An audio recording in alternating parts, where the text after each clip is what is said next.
नमस्कार।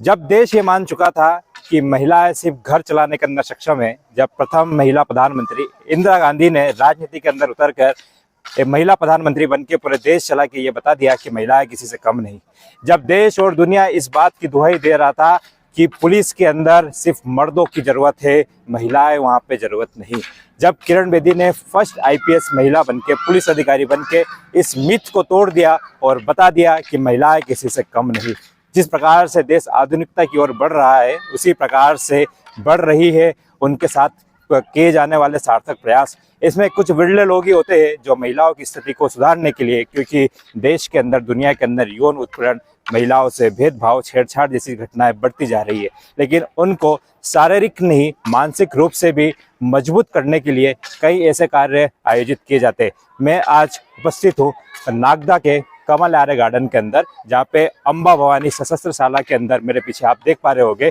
महिलाओं को ना सिर्फ शस्त्र सिखाए जा रहे जबकि बौद्धिक क्षमता से, कम्युनिकेशन स्किल से, ताकि वे अपने शरीर के माध्यम से लड़ सके, अपने दिमाग के माध्यम से सही लोगों का चयन कर सके और जब आवश्यकता हो तो अपनी जुबान के माध्यम से गलत को गलत बोलने की हिम्मत भी रखे।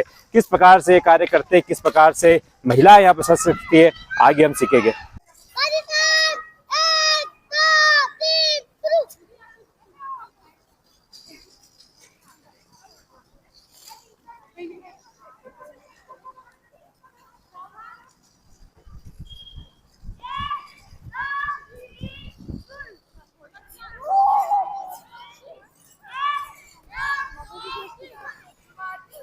करो।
नमस्कार, मैं आज उपस्थित हूँ शस्त्र प्रशिक्षण शाला मां अम्बे भवानी शस्त्र प्रशिक्षण शाला। सिर्फ शारीरिक रूप से नहीं, मानसिक रूप से भी और कम्युनिकेशन स्किल्स के माध्यम से भी महिलाओं को, बालिकाओं को किस प्रकार से सशक्त बनाया जाता है, इसकी एक मुहिम शुरू हुई है कि समाज के अंदर लड़कियों के साथ में जो भेदभाव की भावना होती है, जो हनन की भावना होती है, जो शोषण की भावना होती है, उसे रोका जाए। सामूहिक रूप से ऐसे प्रयास किए जाते हैं कि शुरुआत से ही महिलाओं को इस प्रकार से मजबूत बना दिया जाए कि कोई उनकी तरफ नजर उठा के भी नहीं देखे। इसकी शुरुआत किस प्रकार से होती है, किस प्रकार से मजबूत बनाया जाता है, मैं आज अम्बे भवानी शस्त्र प्रशिक्षण शाला के अंदर उपस्थित हूँ। यहाँ के जो संचालक है, जो यहाँ पे जो सिखाने का काम करते हैं, बहुत बहुत स्वागत है आपका अर्जुन जी। क्या नाम है आपका? अर्जुन बागड़ी। कब ऐसा लगा कि हमें ये महिलाओं की स्थिति के अंदर सुधार करने के लिए इस प्रकार के प्रयास करना चाहिए? जिसकी नीयत साफ होती है, भगवान उसके घर बेटी जरूर देता है जी। और मेरी भी एक सौभाग्य से छोटी बहन है जी।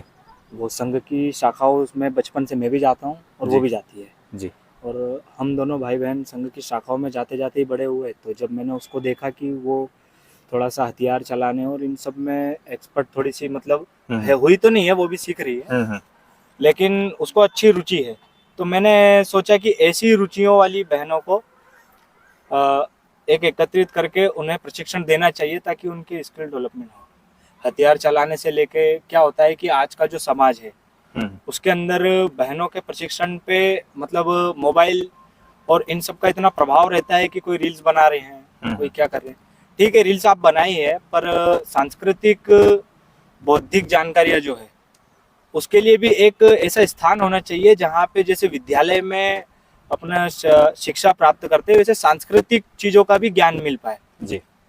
तो उसी को सोचते हुए व्यायामशाला से मैंने संपर्क किया और किशन काका जी, बाबू काका जी और इन सबके सहयोग से कुछ बहनों को शस्त्र सिखाए और उन्हें सभी पहलवानों ने शस्त्र सिखा करके इस कार्यशाला के लिए तैयार किया।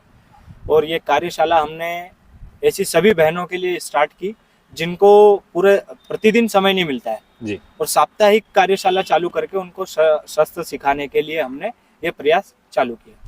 मान लीजिए कि आपने शस्त्र के माध्यम से तो किसी बालिकाओं को आपने मजबूत कर दिया, लेकिन दिमागी रूप से वो इतनी मजबूत नहीं है, किसी के बहकावे के अंदर अगर आ जाए, इसके लिए क्या क्या प्रयास किए जाते हैं? इसके लिए हमारे यहाँ ये प्रयास किए जाते हैं कि हमारी जो कार्यशाला है वो 2 घंटे की कार्यशाला है जी। 4 से 6 की, तो जिसमें हम 1.5 घंटा तो शारीरिक रूप से उनको प्रशिक्षण प्रदान करते हैं। उसके बाद जो 30 मिनट रहते हैं आखिरी के, उसमें एक सब्जेक्ट ये भी दिया जाता है कि अलग अलग धार्मिक और सांस्कृतिक विषयों के साथ राष्ट्रीय विषय भी उनको मनोस्थिति में संज्ञान में लाया जाता है ताकि उनको वास्तविक स्थिति जो हमारे राष्ट्र में है, हमारे धर्म के साथ है, हमारी संस्कृति के साथ है, वो सारे विषय उनके संज्ञान में हो और क्या चल रहा है, क्या हो रहा है, क्या आना चाहिए, क्या करना चाहिए, या किनका हमें साथ देना चाहिए, या हमें क्या किस बारे में हमें ज्यादा रुचि रखनी